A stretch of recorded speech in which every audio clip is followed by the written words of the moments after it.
Hey there, and welcome to Two World Beliefs channel. We're so glad you're here. If you enjoy inspiring stories, Bible stories brought to life, then you're in the right place. Don't forget to hit that like button if you find this video helpful and subscribe to join our growing community. Tap the bell icon, too, so you never miss an upload. Let's dive in.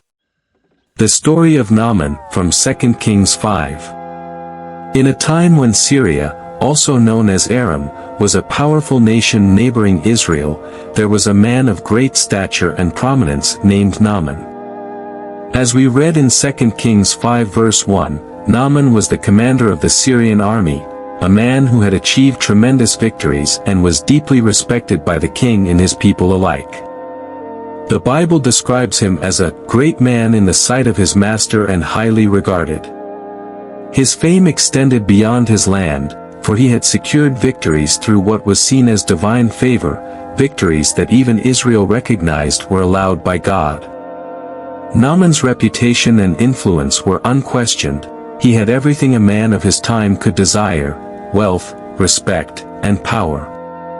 Yet, his life held a secret burden that he could not ignore. Naaman was afflicted with leprosy.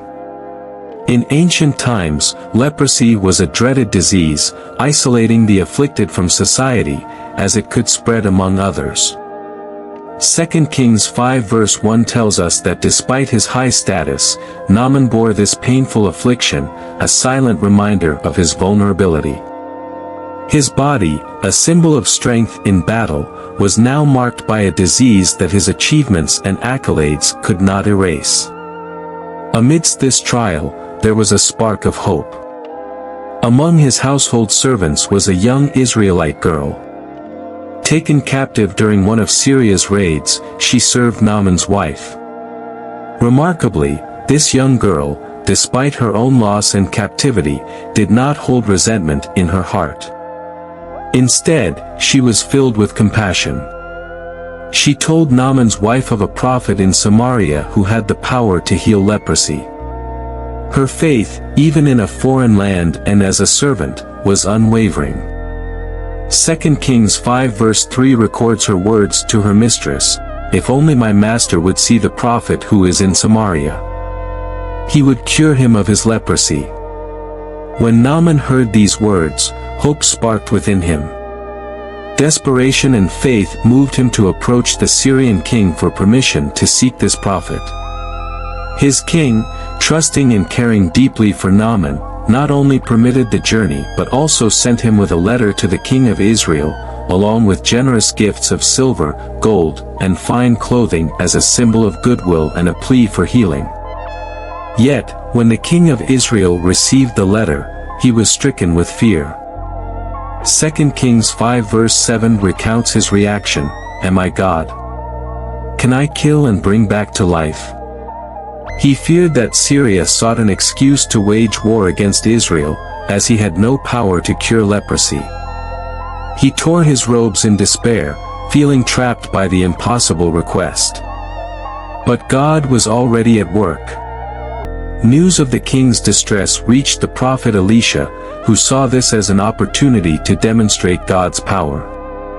He sent word to the king, "Have the man come to me, and he will know that there is a prophet in Israel." 2 Kings 5 verse 8.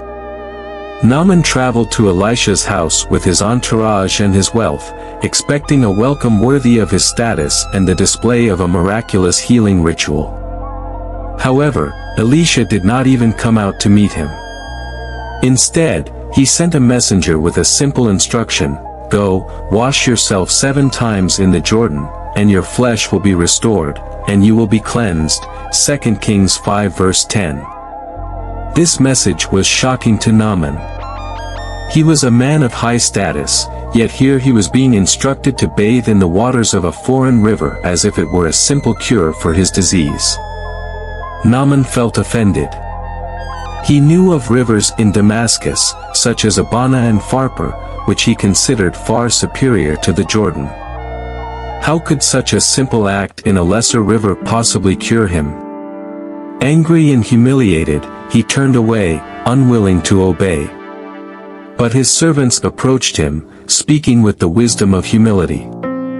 They reasoned with him, "My father, if the prophet had told you to do some great thing, would you not have done it? How much more, then, when he tells you, 'Wash and be cleansed,'" 2 Kings 5 verse 13. Their words softened Naaman's pride, and he humbled himself, agreeing to follow the prophet's instruction. Naaman descended into the Jordan, dipping himself once, twice, 3 times, until he had fully immersed himself 7 times, just as Elisha had directed. And in that final moment, as he rose from the water, a miracle unfolded. 2 Kings 5 verse 14 tells us, "His flesh was restored and became clean like that of a young boy." In an instant, the disease that had threatened his life and dignity was gone, and his skin was renewed, soft and pure as that of a child. This transformation was no mere healing, it was an act of divine mercy. Filled with awe and gratitude, Naaman returned to Elisha, not just as a healed man but as one whose heart had been touched by God's power. He declared to Elisha, "Now I know that there is no God in all the earth except in Israel," 2 Kings 5 verse 15. His words were not only a statement of belief but a confession of the newfound reverence he held for the God of Israel. Naaman offered gifts to Elisha as a token of thanks, but the prophet refused, choosing to honor God by not accepting rewards for what was freely given by the Lord. This gesture underscored that divine healing was a gift of grace, not a transaction. In response, Naaman asked to take 2 mule loads of soil from Israel back to Syria, so that he could worship the God of Israel, even in his homeland. Naaman's request was profound. It symbolized his commitment to the God of Israel alone. He acknowledged that he would still be required to enter the temple of Rimmon, the Syrian god, as part of his official duties. Yet, he sought Elisha's blessing, hoping that God would understand his heart. Elisha's reply was simple and compassionate, "Go in peace," 2 Kings 5 verse 19, a blessing that affirmed God's understanding and grace. In Naaman's story, we witness a powerful transformation, a man of strength and power brought low by a disease, who in humility finds not only physical healing but a spiritual awakening. His story reminds us that God's love and power reach beyond national and cultural borders, touching even those outside Israel.